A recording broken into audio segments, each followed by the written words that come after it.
Hey coders, welcome to Drop Code. तो last video में हमने बात की थी डेटा टाइप्स के बारे में, जो कि था डेटा टाइप्स का पार्ट 1। इसमें हमने जाना था बिल्ट इन डेटा टाइप्स के बारे में, जानी थी उसकी डिटेल इन्फॉर्मेशन। होप आपको लास्ट वीडियो पसंद आई होगी। तो इस वीडियो को शुरू करने से पहले हम आपको रिकमेंड करते हैं कि आप इसका पार्ट 1 जरूर देखें, जिससे आपको इसे आगे समझने में आसानी होगी। So without further ado, let's move to our video. Hey coders, तो हम शिफ्ट हो चुके हैं पेन और कॉपी पे। तो आज हम बात करने वाले हैं डेटा टाइप्स की। बेसिकली आज हम बात करने वाले हैं डिराइव्ड डेटा टाइप्स की। तो चलो देखते हैं कि डिराइव्ड डेटा टाइप होते क्या हैं। तो सबसे पहले तो हम डेटा टाइप्स जान लेते हैं। डेटा टाइप्स होते क्या हैं। Are data type define the type of data a variable can store. जहाँ पे हमारा वेरिएबल स्टोर होने वाला है उस कंटेनर का टाइप हमारा डेटा टाइप बताता है। ये हम प्रीवियस वीडियो में भी जान चुके हैं। तो आज इसमें ज़्यादा ध्यान ना देते हुए आज हम बात करने वाले हैं डिराइव्ड डेटा टाइप्स के बारे में। तो चलो देखते हैं कि डिराइव्ड डेटा टाइप्स होते क्या हैं। तो जैसा कि आप लोग देख सकते हैं, ये पूरा हमारे डेटा टाइप्स का चार्ट है। इसमें हमने बिल्ट इन डेटा टाइप के बारे में हम प्रीवियस वीडियो में बात की थी, जिसमें हमने जाना था int, character, float and double के बारे में ब्रीफ में। तो आप प्रीवियस वीडियो जरूर से चेक करें। आज हम बेसिकली बात करने वाले होंगे डिराइव्ड डेटा टाइप्स के बारे में, जिसमें हम जानेंगे एरे के बारे में, फंक्शन के बारे में, पॉइंटर के बारे में और रेफरेंस के बारे में। तो चलिए आगे बढ़ते हैं।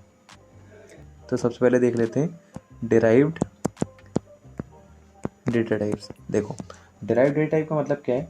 डिराइव्ड डेटा टाइप जैसे इसके नाम से ही क्लियर है, डिराइव्ड मतलब ये किसी चीज़ से डिराइव हो रहा है। तो यूज़र ने अपनी आसानी के लिए इसे बिल्ट इन डेटा टाइप से डिराइव किया है, इसलिए इसका नाम पड़ा है डिराइव्ड डेटा टाइप। इसे जैसे इंटीजर, कैरेक्टर, फ्लोट, इन सब से मिलकर डिराइव किया गया है, इसलिए इसे डिराइव्ड डेटा टाइप्स कहते हैं। अब हम देखेंगे आगे कि डिराइव्ड डेटा टाइप कितने टाइप के होते हैं। तो सबसे पहले तो इसका एक टाइप देखने वाले हम एरे। तो हम पहले यहाँ पे एरे देखेंगे, फिर उसके बाद हम देखेंगे फंक्शंस, फिर उसके बाद हम देखने वाले हैं पॉइंटर्स, फिर उसके बाद हम देखेंगे रेफरेंस। तो सबसे पहले तो हम बात कर रहे होंगे एरे की। तो जान लेते हैं ये एरे होता क्या है एक्चुअल में। देखो, array is the collection of homogeneous elements. मतलब होमोजीनियस एलिमेंट मतलब सेम टाइप के एलिमेंट। सेम टाइप के एलिमेंट अब हम क्यों कह रहे हैं, हम आपको बताएंगे। यदि हम किसी भी, या तो इंटीजर ही इंटीजर को स्टोर करना रहा, जैसे 1 2 3 4 इस टाइप के एलिमेंट्स रहे, या फिर हमें कैरेक्टर ही स्टोर करना रहे ABCD इस टाइप के एलिमेंट रहे, तो हम एरे का यूज़ करते हैं, बजाय कि उन्हें अलग अलग वेरिएबल में बनाएं। तो हम देख लेते हैं कि ये एरे होते क्या हैं। तो देखो, सबसे पहले तो ये करेक्शन ऑफ होमोजेनियस एलिमेंट होते हैं, मतलब सेम टाइप के एलिमेंट का करेक्शन होते हैं। और दूसरी बात ये होते हैं कंटिन्यूस मेमोरी एलोकेशन में। मतलब कि यदि हम कोई एरे बना रहे हैं तो इसमें ऐसे ब्लॉक्स होंगे और हर ब्लॉक में एलिमेंट भरे जाएंगे। तो आप इस टाइप के एलिमेंट भर सकते हैं। ये बेसिकली हमने आपको शॉर्ट में बता दिया एरे क्या होता है, और हम इसके बारे में आपको और बताते हैं कि इस एरे को इम्प्लीमेंट कैसे करना है हमारे कोड में। तो इसके लिए हम अपनी नेक्स्ट स्लाइड पर चलते हैं। तो जब भी आप अपने VS कोड में कोड लिखने जाएंगे तो सबसे पहले तो हम आपको इसका सिंटैक्स बता देते हैं, सिंटैक्स किस टाइप का होता है। सबसे पहले तो आपको इसका टाइप देना पड़ेगा। हम इंटीजर टाइप का एरे बनाएंगे। उसके बाद यहाँ पे एरे का नेम आ जाएगा। उसके बाद आप यहाँ पे उसका साइज़ डिफाइन करेंगे। उसके बाद आप ऐसे यहाँ पे उसके एलिमेंट दे देंगे, जैसे 1 2 3 4। ठीक है। तो यहाँ पे जैसे हमने इसका साइज़ दिए हैं 4, तो बेसिकली यहाँ पे एरे का नेम होगा, नेम, ये हो जाएगा यहाँ पे साइज़, और यहाँ पे हो जाएंगे एलिमेंट्स। ठीक है। इसके बाद हम इसे सिंटैक्स देख लेते हैं इसका क्या होने वाला है। तो सबसे पहले तो हम ऐसा इंटीजर नाम का डेटा टाइप इसे देंगे। इसमें हम देंगे इसका नाम जैसे हम दे रहे हैं इसे अभी ARR इसे हमने नाम दिए। इसका हमने साइज़ दिए 5। ठीक है। इसे ध्यान रखिएगा, आप इसे इस टाइप के ब्रैकेट में ही लिखेंगे, दूसरे ब्रैकेट में नहीं लिखेंगे। उसके बाद हम इसे एलिमेंट देंगे, जैसे 1 2 3 4 एंड 5। ठीक है। इसके बाद हम लगाएंगे इसे सेमीकोलंस। तो आपका ये एरे क्रिएट हो जाएगा। आप अभी इस एरे के बारे में इतना ही जानें, क्योंकि हम आगे वाले लेक्चर में इसके बारे में बात कर रहे होंगे, क्योंकि अपने आप में ही एक बहुत बड़ा टॉपिक है। यदि आप अपनी कोडिंग की जर्नी को आगे बढ़ाना चाहते हैं DSA के साथ, तो इस टॉपिक को बिल्कुल भी स्किप नहीं कीजिएगा, क्योंकि DSA के पॉइंट ऑफ व्यू से ये एरे का टॉपिक बहुत ही इंपॉर्टेंट होता है। तो चलिए अब आगे हम बात करते हैं फंक्शंस के बारे में। तो अब हम बात करेंगे अपने अगले डेराइव डेटा टाइप के बारे में, जो कि है फंक्शन। देखो, सबसे पहले तो इसकी हम डेफिनेशन समझ लेते हैं। फंक्शन क्या होते हैं? देखो, function are the building blocks of program, ठीक है। It makes the program more readable and understandable. तो इसका मतलब क्या है, अब हम ये देखते हैं। सबसे पहले तो इसकी पहली लाइन का मतलब समझते हैं। Function are the building blocks of our program. तो बेसिकली जब हम फंक्शन बनाते हैं तो सबसे पहले तो हमें अपने फंक्शन का नाम देना होता है। उसके बाद क्या करते हैं, ये बेसिकली फंक्शन जो होता है हमारा बड़े प्रोग्राम्स में यूज़ होता है, मतलब जिनका साइज़ बहुत बड़ा होता है जिन प्रोग्राम्स का, उन प्रोग्राम में इसका बेसिकली यूज़ करते हैं। तो इसमें होता है कि हम बड़े प्रोग्राम्स को छोटे छोटे टुकड़ों में डिवाइड कर देते हैं फंक्शन की हेल्प से। तो आखिरकार इस प्रोग्राम को तो एक ह्यूमन ही रीड और राइट करने वाला है। तो एक ह्यूमन के रीड और राइट करने के लिए हम इसे ईजी वे में रीड कर सकें और राइट कर सकें, इसके लिए हमने अपना फंक्शंस बनाया। तो फंक्शन की हेल्प से हम अपने प्रोग्राम को मोर रीडेबल एंड मोर अंडरस्टेबल बना सकते हैं। तो हमें हमारा फंक्शन हेल्प करता है।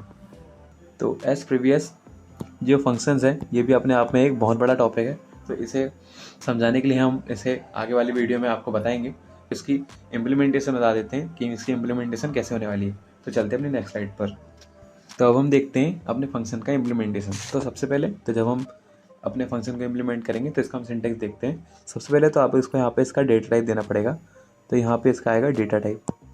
डेटा टाइप इसके बाद हम यहाँ पे लिखेंगे इसका नाम, मतलब इसका नेम, ठीक है। इसके बाद हम ऐसे लगाएंगे करली ब्रेसेस, जहाँ पे हमारे नीडेड वेरिएबल हम डिक्लेयर कर रहे होंगे, नीडेड वेरिएबल, ठीक है।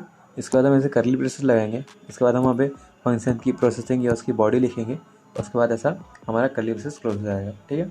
तो देखो, हम इसका सिंटेक्स थोड़ा सा आपको बना कर बता देते हैं क्या होता है। देखो, सबसे पहले तो हम डेटा टाइप, इसकी जगह हम अपना दे रहे होंगे इंट। आप अपने प्रोग्राम के अकॉर्डिंग आप उसका डेटा टाइप देख सकते हैं। इसके बाद हम इसका लिखेंगे नेम।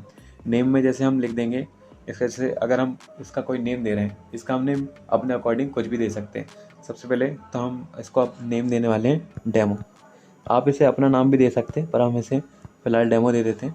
इसके बाद अगर आपको कोई इस फंक्शन में वेरिएबल की नीड हो तो आप यहाँ पे इसे डिक्लेयर कर सकते हैं। जैसे कि हमें एरे का साइज़ लिखना है तो हम ऐसा इंट एस करके इसका साइज़ दे देंगे। इसके बाद इसे ब्रैकेट अपने खोलेंगे। इसके बाद यहाँ पे फंक्शन की बॉडी लिखेंगे और इसे ऐसे क्लोज कर देंगे। तो बेसिकली ये एक शॉर्ट में इसका सिंटैक्स है, आप इसे देख सकते हैं। हम आगे आने वाले वीडियोस में इसका इम्प्लीमेंटेशन VS कोड में भी करके बताएंगे। तो अभी फंक्शन के लिए इतना ही, चूँकि ये अपने आप में बहुत बड़ा टॉपिक है तो इसे हम बाद में ब्रीफ में समझ रहे होंगे। तो अभी हम बात करते हैं नेक्स्ट डिराइव्ड डेटा टाइप के बारे में, जो कि हमारा पॉइंटर्स। तो चलिए मूव करते हैं पॉइंटर्स की तरफ। सबसे पहले एज प्रीवियस ये लिखे हमने पॉइंटर और लिखी पॉइंटर की डेफिनेशन, ठीक है। Pointer is the variable that holds the memory location of the another variable, ठीक है। पहली लाइन तो ये हो गई। Pointer variables are declare like normal variables expect the unary या एस्ट्रिक्स। इसे हम बेसिकली एस्ट्रिक्स कहते हैं। तो पॉइंटर्स में हम इसे एस्ट्रिक्स का साइन यूज़ होने वाला है, एस्ट्रिक कैरेक्टर का। तो अब आप देखते हैं पॉइंटर क्या है एक्चुअल में।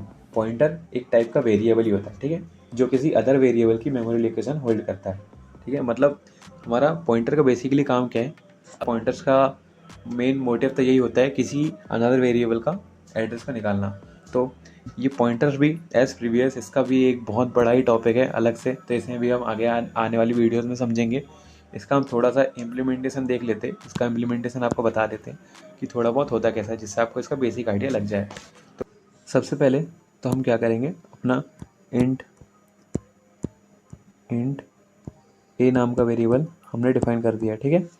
तो अब हम कैसा करेंगे कि सबसे पहले अब हम यहाँ पे एक पॉइंटर क्रिएट करने वाले हैं। तो सबसे पहले आप देख लेंगे पॉइंटर क्रिएट कैसे करना है। पॉइंटर को आप टाइप देंगे, इंट टाइप दिए, एस्ट्रिक्स का साइन लिखना है और लिखना है PTR, ठीक है। तो आपका ये पॉइंटर क्रिएट हो गया है, ठीक है। इसके बाद अगर आप ऐसे लिख देंगे star PTR is equals to %A। %, क्या होता है, एक एड्रेस ऑपरेटर होता है जो हमारा एड्रेस पॉइंट करा रहा होता है पॉइंटर का, ठीक है। तो इस लाइन का मतलब क्या है, इस लाइन का मतलब हमने 5 नाम का एक वेरिएबल बनाया, फिर हमने इसके बाद यहाँ पे अपना पॉइंटर क्रिएट किया। अब ये जो पॉइंटर हमने क्रिएट किया है ये पॉइंट कर रहा है A को, मतलब इसका मतलब हो रहा है पॉइंट कर रहा है ए को। समझ में आ रहा होगा। ए नाम का वेरिएबल बनाया है, ए नाम का वेरिएबल, ठीक है। उसके बाद हमने एक पॉइंटर क्रिएट करा है, एस्ट्रिक्स पॉइंटर। पॉइंटर हम क्रिएट करेंगे तो हमें एस्ट्रिक्स का साइन लगाना ही पड़ेगा। तो उसके बाद हमारा जो पॉइंटर है स्टार PTR, वो हमारा पॉइंट कर रहा है ए को, ठीक है। तो यहाँ पे अगर हम जैसे सी आउट लिखें, सी आउट करके हम अगर PTR कराएं तो हमें ए का एड्रेस मिल जाएगा। इसको प्रिंट कराने से हमें ए का एड्रेस मिल जाएगा। और यदि हम स्टार PTR करके सी आउट करवाएं तो हम ए की वैल्यू मिल जाएगी। तो बेसिकली पॉइंटर्स तो यही है। हम इसे आगे आने वाली वीडियोस में भी और अच्छे से समझा देंगे, जिससे आपके पूरे डाउट्स क्लियर हो जाएंगे। तो अब हम चलते हैं हमारे नेक्स्ट डेराइव्ड डेटा टाइप की ओर, जो कि हमारा रेफरेंस। तो सबसे पहले तो हम इसकी डेफिनेशन को पढ़ लेते हैं, इसके बाद कोशिश करेंगे इसे समझने की। तो देखो, a reference is an alternative name for an object. A reference variable provides an alias for previously defined variable, ठीक है। तो अब हम देखते हैं ये एक्चुअली बोल क्या रहा है। तो अब हम चलते हैं नेक्स्ट स्लाइड पर। तो अब हम समझते हैं रेफरेंस को। बेसिकली हम रेफरेंस को अलग सा नाम भी दे सकते हैं, रेफरेंस वेरिएबल, ठीक है। इसे हम रेफरेंस वेरिएबल भी कहते हैं। तो ये बेसिकली किसी ऑब्जेक्ट का अल्टरनेट नेम होता है। जैसा आप नॉर्मल वेरिएबल को डिक्लेयर करते हैं, उसी टाइप हम इस रेफरेंस वेरिएबल को भी डिक्लेयर करते हैं। बस एक इसमें डिफरेंस होता है कि हम इसके नेम के सामने एम्परसेंड मतलब कि एड्रेस ऑपरेटर का यूज़ करते हैं, जिससे कि ये रेफरेंस वेरिएबल बन जाता है, ठीक है। और ये भी अनदर वेरिएबल का एड्रेस स्टोर करता है, जैसे कि हमारा पॉइंटर स्टोर कर रहा था। तो अब हम इसका थोड़ा सा इम्प्लीमेंटेशन देख लेते हैं, जिससे आपको इसका भी बेसिक नॉलेज हो जाए। तो सबसे पहले तो हम क्या कर रहे होंगे कि सबसे पहले हम अपना एक वेरिएबल डिक्लेयर करते हैं, ठीक है। वेरिएबल डिक्लेयर करा, इसके बाद हम अपना रेफरेंस वेरिएबल डिक्लेयर करते हैं। तो जैसे कि इसके भी हम इंट ही दे रहे हैं, एम्परसेंड लगाया हमने अपना रेफरेंस वेरिएबल जो कि है बी, इसको हमने डिक्लेयर कर दिया है और इसमें हमने पॉइंट कर दिया है ए को, जो कि हमारा पुराना वेरिएबल था। अब हम अपने ए की वैल्यू दे देते हैं 100, ठीक है। ए की वैल्यू जैसे ही हमने 100 दी, तो उसके बाद अगर हम सी आउट कराना चाहें, इसके बाद अब हम अगर अपने आउटपुट में देखना चाहें ए की वैल्यू को, तो इसमें भी हमें आउटपुट में 100 ही मिल रहा होगा। तो रेफरेंस वेरिएबल का काम बेसिकली यही है कि अपना एड्रेस स्टोर करता है, जैसा कि हमारा रेफरेंस वेरिएबल स्टोर कर रहा था। सो कोडर्स, इस वीडियो की लेंथ ड्यूरेशन को देखते हुए हमें इसका पार्ट 3 भी बनाना पड़ेगा। So hope you enjoyed. Thank you so much for watching this video on derived data type. I hope you found it informative and helpful in your programming journey. If you have any question or suggestion, feel free to leave them in the comment below. Don't forget to hit that like button if you enjoyed the video, and consider subscribing to stay updated with more programming tutorials and tips. Also remember the click notification bell so you never miss an update. So thanks for watching.